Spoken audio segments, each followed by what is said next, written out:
வாத்தியாருங்கிற character இருக்கு. அந்த கேரக்டருக்குள்ள இப்ப போலான்னு முடிவு பண்ணியாச்சு. உள்ள போனா அவர் ஒரு பெரிய கடல்.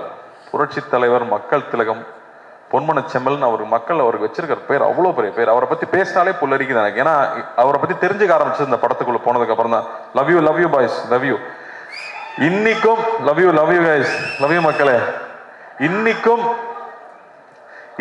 நீங்க வந்து ஒவ்வொரு வீட்டுக்கு போனீங்கன்னா அவரோட புகைப்படத்தை பார்க்க முடியும்.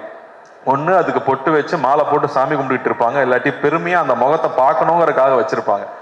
அப்படி ஒரு பெரிய ஐகான். அவர் வெறும் 60s 70s 80s இருந்த ஒரு நடிகர் இல்லை, அவர் ஒரு எமோஷன், அவர் ஒரு தனி சகாப்தம். அவர் மாதிரி யாருமே சொல்ல முடியாது. அவர் வாழ்க்கையில சந்திக்காத கஷ்டம் கிடையாது. ஆனா அவர் மாதிரி மக்கள் நேயம், அவர் மாதிரி தாராள குணம் அப்படி யாருமே நம்ம சொல்லிடவே முடியாது. அவர் சாதாரண ஆள் கிடையாது. அவர் வந்து தமிழ் சினிமாவை மாத்திருக்காரு, தமிழ்நாட்டு அரசியலை மாத்திருக்காரு, எத்தனையோ பேர் வாழ்க்கையை மாத்திருக்காரு. அவர் ரசிகர்களுக்கு நல்லதே சொல்லி, நீங்க நல்லது சொன்னா கிரிஞ்சுன்னு சொல்லும் போது நான் நல்லது தான் சொல்லுவேன், என் ரசிகரும் என்ன மாதிரி தான் இருக்கணும், நல்லதை மட்டுமே சொல்லி கொடுத்து தன் ரசிகனும் என்ன மாதிரியே இருக்கணும்னு பண்ணியிருக்காரு. அவரோட ரசிகர்கள் தண்ணி அடிக்க மாட்டாங்க, தம் அடிக்க மாட்டாங்க. எப்படி அவ்வளோ இன்ஃப்ளூயன்ஷியலா அவர் இருந்திருக்க முடியும் அவங்கிறது ரொம்ப ரொம்ப ஆச்சரியமா இருக்கு. அவர் பாடல்கள் மூலமா அவ்வளோ விஷயங்களை சொல்லிட்டு போயிருக்காரு. இன்னைக்கு வந்து நியாயம், தர்மம், இல்லாட்டி வந்து தன்னம்பிக்கை வேணும்னா இன்னைக்கும் அவரோட பாடல்கள் தான் நமக்கு உதாரணமா இருந்துட்டு இருக்கு. அவர் பாட்டை பாடினாலே வைரல் ட்ரெண்டு தான். அப்படி ஒருத்தர் அவர் நம்ம பண்ண போறோங்கிறது ரொம்ப ரொம்ப பயமா இருந்துச்சு.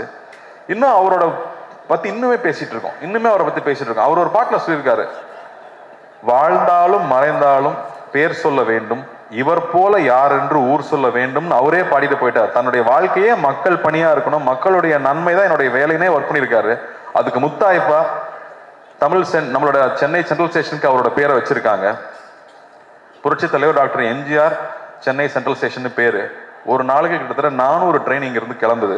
ஒவ்வொரு ட்ரெயின் கிளம்பும் போதும் சென்னை புரட்சி தலைவர் டாக்டர் எம்ஜிஆர் ராமச்சந்திரன் அவர்கள் பேர்ல சென்னையிலிருந்து கிளம்புற ட்ரெயின் ஒரு நாளைக்கு கிட்டத்தட்ட 5000 தடவை அவரோட பேர் அனௌன்ஸ் பண்ணிட்டே இருக்காங்க.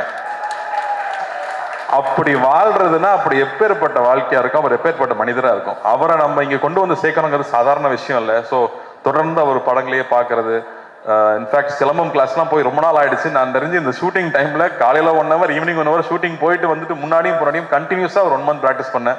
அனலாரிஸ் மாஸ்டர் தான் கூட நின்று அவங்க அப்பா கதையெல்லாம் சொல்லி, இன்ஃபேக்ட் வி ரியலி என்ஜாய். இது வந்து எங்க ஜென்ரேஷனோட ட்ரிபியூட்டா சொல்லலாம். இது வந்து ரொம்ப பக்தியோட அந்த கேரக்டர் பண்ணியிருக்கோம்னு நான் சொல்லுவேன்.